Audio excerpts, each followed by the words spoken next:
So we're here today on a rainy fall day in 2018 with Dr. Barry Manuel, president of the Massachusetts Medical Society from 1990 to 91? Correct. All right. So how was the Medical Society when you were an officer? What were the issues that you faced? How did it go? The issue that I found to be most disturbing was the corporate interference with the profession of medicine. Mm-hmm. It was insidious at first, but you began to see corporations formed, for-profit corporations, especially insurance companies, which began to tell doctors basically how to practice medicine, tests they could order, when they could admit a patient to the hospital, how long they could keep a patient in the hospital, what drugs they could order. And it started very insidiously, but I noticed during my tenure it began to increase.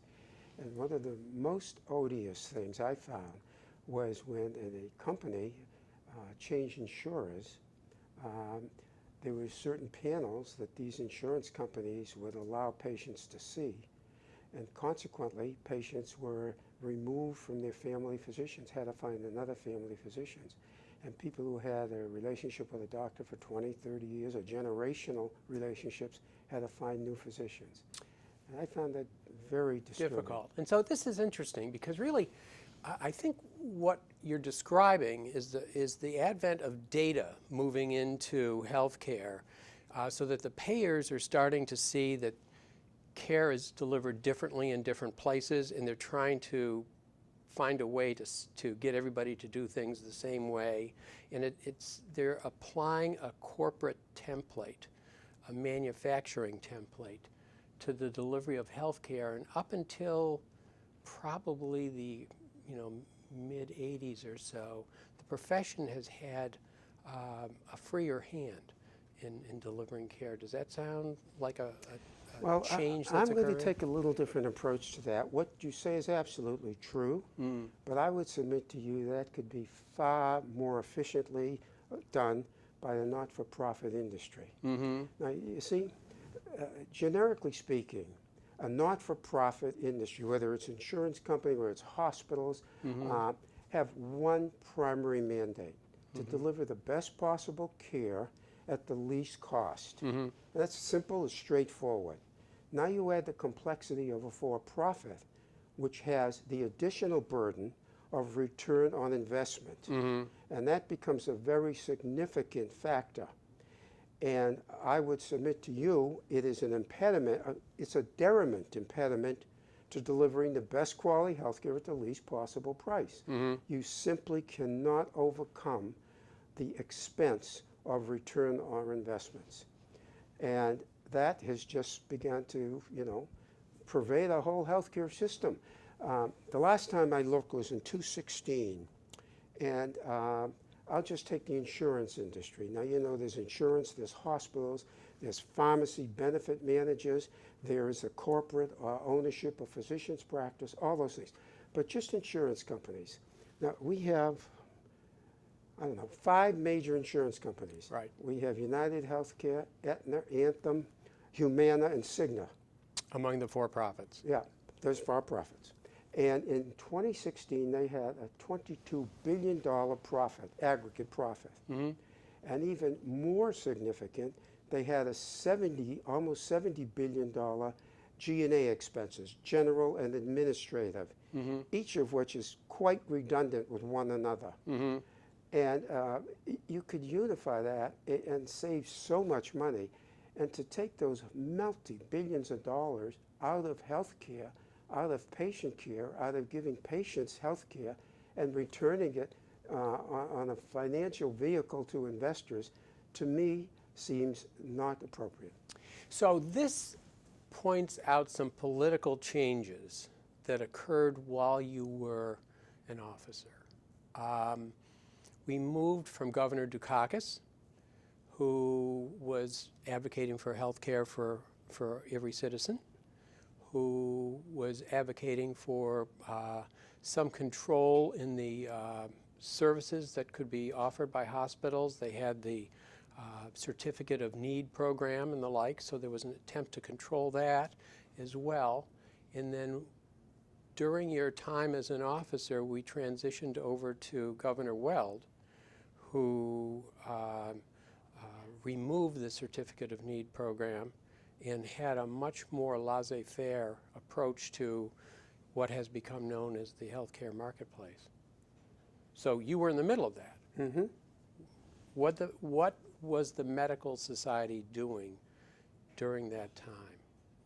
Well, I think it's very complicated. Mm-hmm. The certificate of need process became somewhat politicized. Mm-hmm.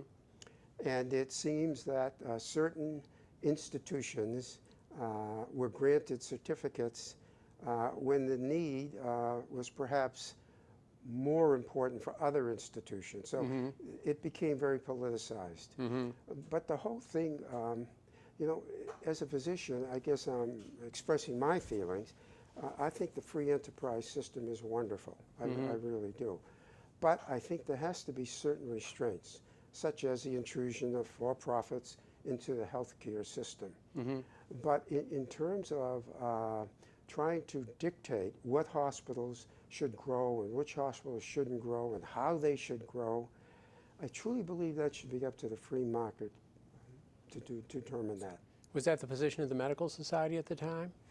Well, as you know, the Medical Society is a very divergent organization with Yep. a lot of different opinions. Right. But, and I would not attempt to give you, we had no official position on that, but basically I'm really expressing my feelings. You know, the Medical Society has certain things it takes strong positions of and they Right. advocate for. That was not one of them, trying to And dictate. what were you hearing from the membership regarding the effects of managed care taking on the form of controlling panels, getting second opinions, controlling what tests could be ordered, what drugs could be prescribed? All of that was starting in Yes, the it 80s was. and 90s, and so I'm sure there was a lot of feeling about that. I think of all the things you mentioned, second opinion was one that was accepted by the profession without almost any pushback. I mean, if a patient wishes to have another opinion, they certainly are entitled to do that. But all the other things, panels, telling doctors what they should order, how long they should keep a patient in the hospital, those were very odious and really an anathema to doctors practicing medicine. Mm-hmm. It's, you know, it points out the fact that depending on the part of the system you're looking at, the oversight regarding safety and effectiveness differs. There was a time when drugs were the Wild West. You could mix something up in your office and give it to patients, and maybe it worked and maybe it didn't and maybe it hurt them. And the FDA was put in place to make sure that drugs were safe and pure and effective, and nothing could get by without making those standards. Meanwhile, the delivery of healthcare has been subject to a great deal of experimentation without a research base that has required that it be safe and effective. And so we've been subject, you and me, during our careers, to a lot of changes that have occurred in the system that are almost willy-nilly. With a very short period of time. Right. These changes all occurred within a very short period of time. And it was almost overwhelming to a practicing doctor. Yeah. There was simply new regulations every Right. day. And you know, most doctors in practice belong to multiple systems or Yep. multiple insurance companies, as many as 10 or 12. Each had their own regulations, each had their own formulary. Yep. And it was incredibly complex, and these things were happening overnight. Right. And it was just very difficult to practice medicine. And a lot of these patterns or formularies or whatever they were using probably made sense to the computerized insurance company, but didn't, you know, were almost impossible for a doctor in an office with a piece of paper and a pen. Looking all of these things up was burdensome. You may have had a formulary that has been replaced since the last time you looked at it, and it drove doctors up the wall. So I'm sure there was a lot of feeling at the medical society meetings. The question is, yes, there was a lot of feeling, obviously. Yeah.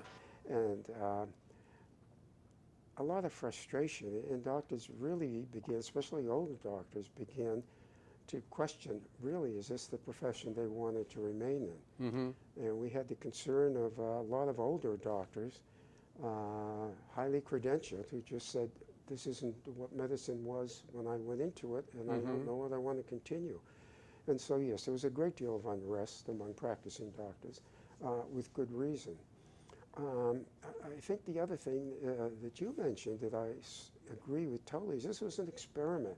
You had HMOs and PPOs and all manner of different organizations created to try and become more efficient, and paying almost no attention to the patient or the doctor-patient relationships. And that's where I think all these various creations fell short. And as you know, I was one of the founders of one of the first HMOs, the Bay State Healthcare. It was really Bob Brennan, who was an obstetrician, idea, but we formed an HMO. It was going to be a doctor's. It was a doctor's HMO. And it started in the Middlesex Medical Society. This gentleman, Bob Brennan, he was a very thoughtful obstetrician. And Bob talked to me and Nick Fiamara and Sal Mangum and a few others and said, you know, we got to have an insurance company where we decide what's important for us patients and ourselves. And I thought it was a very noble, it was a not-for-profit, and I thought it was a very noble initiative. And I got involved, and I served as treasurer and then president when Bob stepped down. And it grew and was later acquired by Blue Cross Blue Shield. But it had, and the reason it grew so rapidly is because it was embraced by doctors, because it was all doctors. On our board was a number of presidents of the Medical Society, Russ Rowell, Pete Bixby, Grant Rocky, and a number of CEOs of companies. But it was really a doctor's HMO. And that's where I think a lot of the other managed care initiatives really lacked, was the understanding and the commitment to patients and to doctor-patient relationship. Right. I think we sort of get back to that business idea in the industrial model, which is dealing with standardized products as opposed to people with all of their various differences. And very important, you see, is that each of these insurance companies, each of these healthcare organizations have different criteria. Now, you know, as a surgeon, it just seemed to me so simple that you get the 5 leading insurance companies and you get them together and say, this is a form that all surgeons have to adhere to. Right. Very simple. One form about all insurers, and it's so easy. One formulary. Have all the insurance companies sit down and decide what drugs they feel are important, argue amongst themselves, and then publish a simple formula every doctor has. I think it's just a disaster that doctors today spend more than half their time on administrative tasks. Right. And, you know, you talk about efficiency of the for-profit model. Where is the efficiency in that? There simply isn't there. And so it's very frustrating to practice medicine under that scenario. Healthcare delivery, the state's policies regarding this. So there basically are a lot of what we refer to as third parties becoming involved with healthcare. There are more people, more institutions that doctors have to answer to, and so the Massachusetts Medical Society, as the voice of physicians, probably was getting pretty busy dealing with these various crises that were precipitated by change that always didn't seem clear or effective. So you spent a lot of time dealing with Well, as you know, the House of Delegates, policy emanates from the district medical societies, and then it's brought forth by the representatives to the House of Delegates, and then it's debated. And there were so many changes going on, it was hard to really focus on just one or two. And so it was kind of like an onslaught with all these changes that were occurring in a very short period of time. And, you know, the medical society and doctors found that they didn't have a lot of leverage because the payers embrace these kind of changes.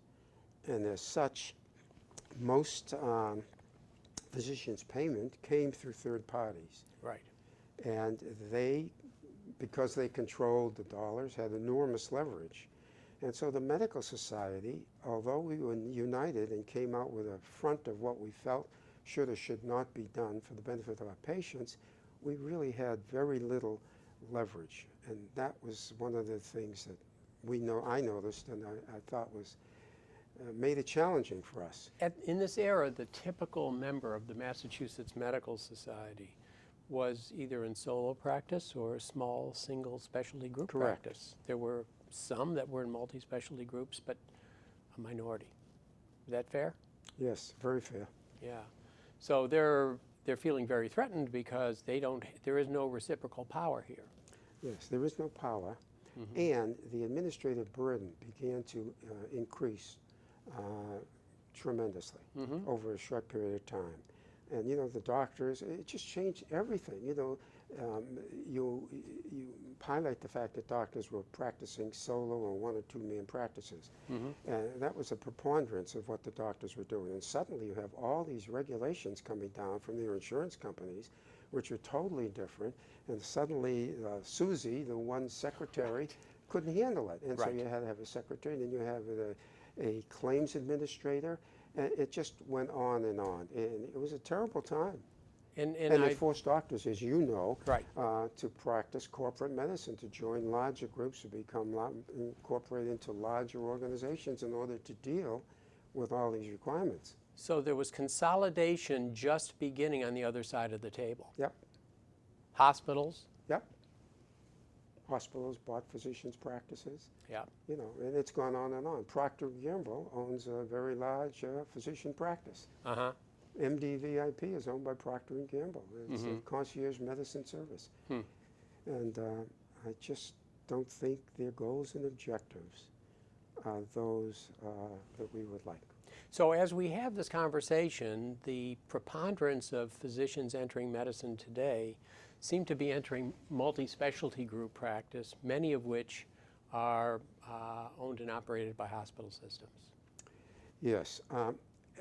I spent a lot of time, as you know, as one of the deans of the medical school, and I was fairly close with the students. And when the students came in, they just had all the finest qualities that we value as physicians. And 86% of our students had a borrow. And in my day, which dates back about 5-6 years, those students had a borrow, had a debt of close to $100,000 when they graduated college, medical school. And that did not include what they had in college. And that get to be very honest, that was not deductible, and that was a terrible burden that they had. And that really changed their ability or reduced their ability to, one, go into some of the specialties they liked because they weren't satisfactorily remunerative to be able to service their debt and start a practice. It was particularly true of primary care, pediatrics.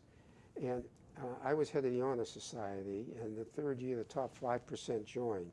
And I saw a very significant change from students going into primary care specialties, going into things like orthopedics and neurosurgeon and invasive cardiology, all of which were very remunerative. And not particularly because of a career choice, but because of a fiscal mandate with the added burden of cost and debt that they had acquired in medical school.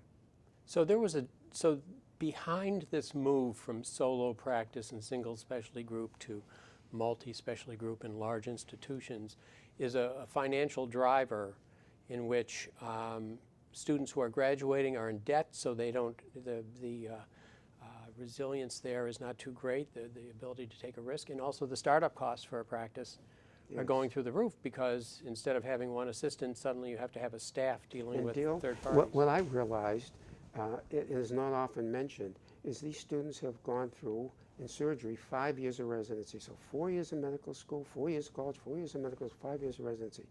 And one of the people I had join me in practice that I took on, just had a car that was 20 years old, had no clothes, no suits. I mean, and I had to do all that. And these students come out, not only have debt, but they have been deprived of some of the things that are necessary. They want to have a family. They want to start having children. They want to buy a home. And these are all built up needs, primal needs for doctors. And on top of that, you have the debt that they owe, and it is a very severe financial impediment they have to going into solo practice. It's almost, as I say, impossible.